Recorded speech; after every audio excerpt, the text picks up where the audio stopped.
There are people who need to be served.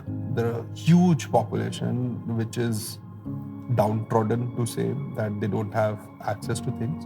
The next 500,000,000 people who speak in their own vernacular languages, they wanted to feel welcomed there, right? And this is the India who were forgotten. One of the biggest reasons for where India is today is the fact that the amount of emphasis that was there for a boy's education was not there for the girl's education in the same household within the siblings. If you can go and provide value to people's lives, students' lives, nothing can be more emancipating.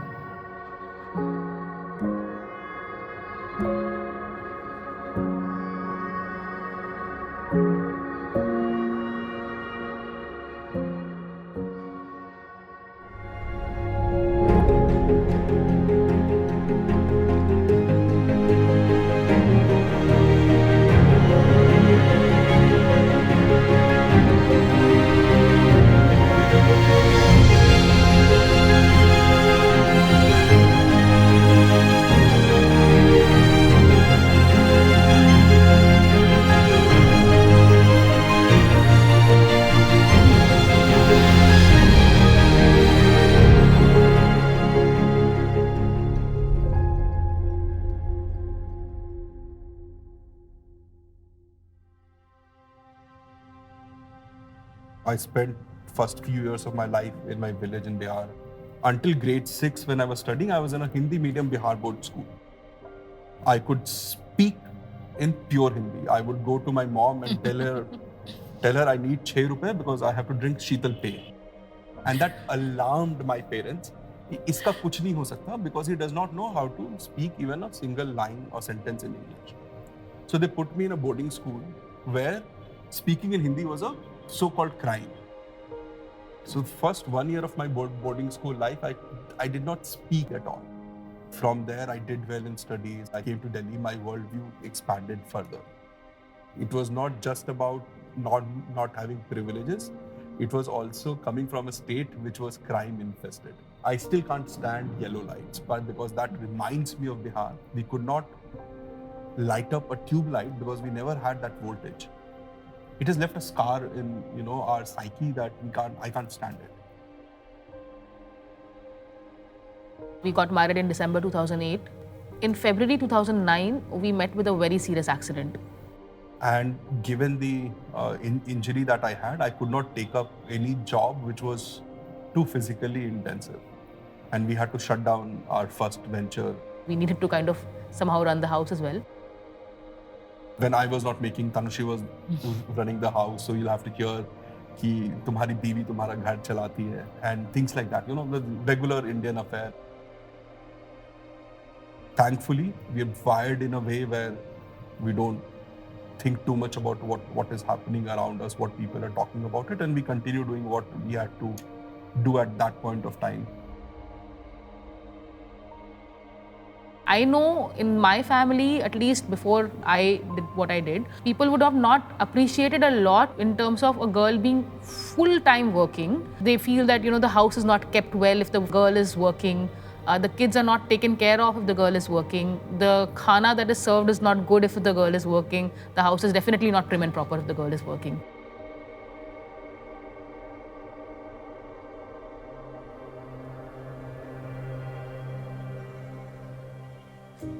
Students have anxieties about different things.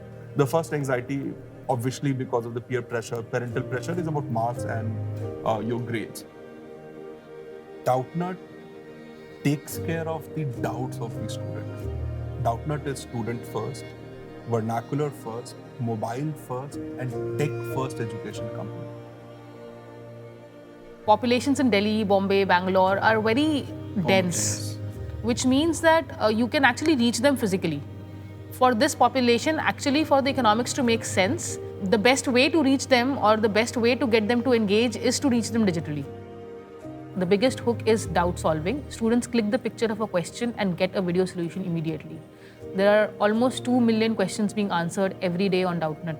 They have this whole chunk of India which has come online, and they also have the equal rights over every resource. and we have to build for them also. From the very first day, we had kept one thing in mind, that we are building this platform, this app for students and not for parents. We don't have to sell it to parents. We have to make it for the anxieties of the students. One of our students, he came from a place called Bardhaman in West Bengal. When we had launched, he was our first student who used it. Every month, he would cycle down 10 kilometers to one of his relatives to pay a small amount to keep using our platform. He was our student until he finished his studies and did well. It's quite fascinating what lengths students can go. And they work very hard. You know, I was just reading about one of the persons today. The internet bandwidth in their area is pretty low in the evenings when we do classes. So he actually watches the recorded session from 2 a.m. at night to 6 a.m. because that's when the internet bandwidth is the best in their area. So they're working that hard. Like it doesn't come easy to them at all.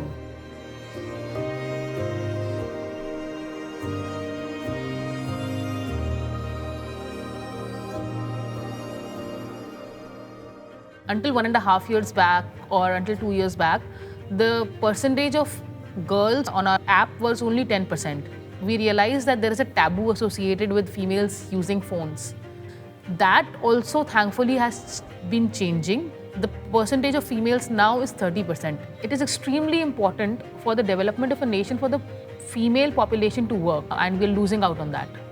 If we were to make it a mission where from each, let's say, village or each town or each locality, we are able to create one female success story, I think it will kind of spread, because people are able to see what difference it makes to not only the life of the female, but the entire community around it. Educate one girl and the entire family gets educated, and I've seen that in many families.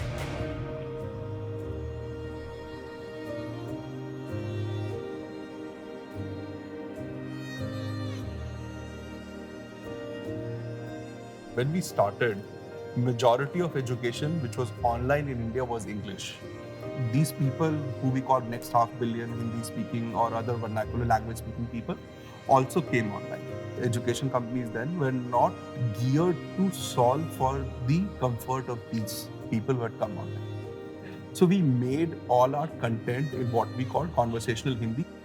And then now we are also creating content in pure vernaculars, pure Hindi, pure Gujarati, Kannada, Tamil, Telugu. Now with that, what happened that students thought it is for us. So there is a huge appetite for students to consume content in their own vernacular languages, and responsibility is on us to provide them that. It is not every day you get a chance where you can directly impact somebody's lives, those who need it, and we were there to serve them.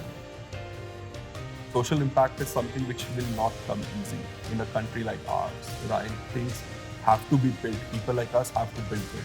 If you don't stay connected, you are never going to realize who the people are, what their problems are, and what sort of microcosm you yourself live in.